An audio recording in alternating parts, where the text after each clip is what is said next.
Hi, what's up, everybody? I got something here I'd like to share with y'all, and it is in Mark chapter 16, verse 15. And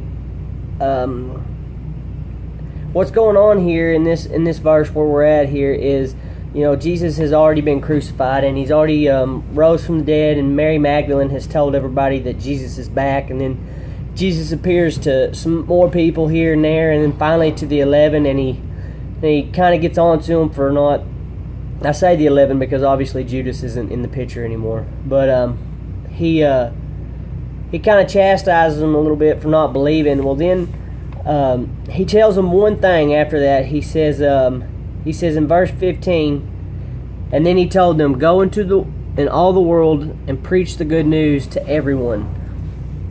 And so that's kind of his order to all of us. That's kind of what we're supposed to do. All of us we're given that mission as Christians, whether you are a teacher or a preacher or whatever the case may be, whatever you are, we are all disciples of Christ. We were all sent in this world as Christians, as believers. Our job, our number one job, is to love each other. And part of that is to share the light of Christ with others. And it's not always going to be welcomed. It's not always going to be something that people are looking for, and you're probably going to get some kickback from a lot of people, but that's okay, because we're still doing what God has told us to do, and that's the most important thing. And we are supposed to go out and preach the gospel, and preach is a public declaration, or to teach, to say in public what you believe, and to profess it publicly. And so that's what I'd like to encourage you this week as you're going through. Just as you're going through this week, if you find an opportunity, you can do it. You can do it at work. You can do it at a restaurant. You can do it at the gym. Whatever it may be.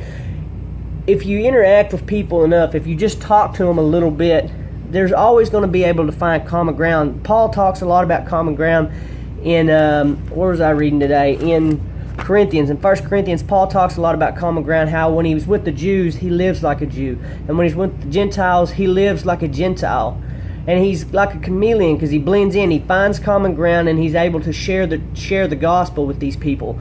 And so, go through your everyday life and look for opportunities, not just to thump people over the head with your scriptures and tell them, well, this is what the Bible says and this is how we got to do it, because that's not going to really reach that many people. I've been on the receiving end of that. I'm sure some of y'all have too, and that doesn't really go too far. So I would just like to encourage you to tell people what God has done in your life. Tell them that you've seen Jesus cure your addiction. That's what he's done in my life. I've seen Jesus. I can just tell people, I've seen Jesus change my life, change my marriage, healed my wife from cancer, cured me from addiction.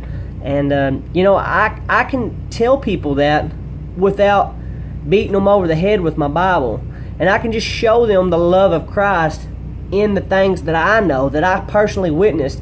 And that's our first step in preaching the gospel and spreading the good news. And so I would just like to encourage you this week, find common ground with somebody. You may not even have to know them that well, but if you do, even better. It's easier to find common ground. And just let them know what God has done in your life, what Christ has done in your life. And you may be going through a dry spell in your spiritual walk right now, but once you start vocally speaking about what God has done in your life, it's going to do two things. It's going to share the gospel with them, and it's going to rejuvenate your spirit, because it's going to make you realize just exactly what all God has done for you. And I promise you, if you're anything like me, it's a tremendous, tremendous feat, and we didn't deserve any of it, but through God's grace, he has saved us. And God willing, we'll be able to share that with someone else this week. So look for opportunities, find common ground, and tell people what God's done in your life. And I'll talk to y'all next week.